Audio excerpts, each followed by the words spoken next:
Hey, this week I'm going to talk about new team habits and the way I share new team habits with everybody.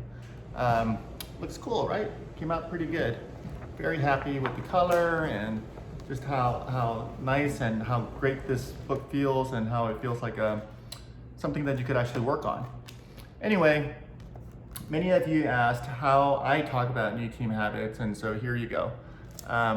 The first thing I do is I talk about how the things we do as individuals on teams have a ripple effect on the team, and how then the team has a greater ripple effect on the organization. And so when we think about the little things that we can do to change culture and change the way we get work done, it all starts with the small things that we do as individuals and within the teams that we operate in. So that's kind of the initial framing that I provide. And then I talk about the three things that we talk about in the book. The first thing is talking about how organizations learn.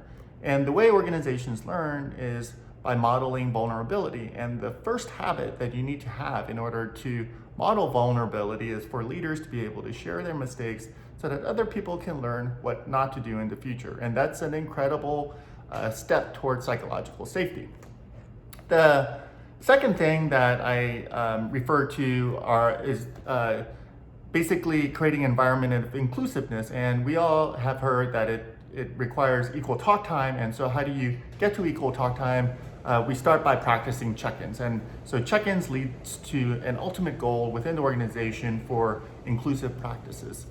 The third piece I talk about is how organizations can create more diversity, and it starts by having diversity of thought and diverse teams. And so often teams get selected kind of by habit of bringing in people that you're used to bringing in. And so if you could set diverse teams up in the beginning, then over time, more people will learn and you'll get more diverse perspectives, but also there'll just be more diversity within the work that's being done across the organization. So as I talk about it, about the new team habits, I really talk about how organizations can learn, how organizations can be more inclusive, and how organizations can have more diverse thought.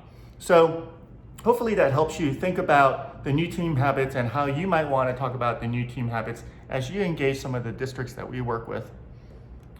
While you do that, I'm going to be putting on my new team habit socks. Like I always say, don't compare your insides with other people's outsides. Peace.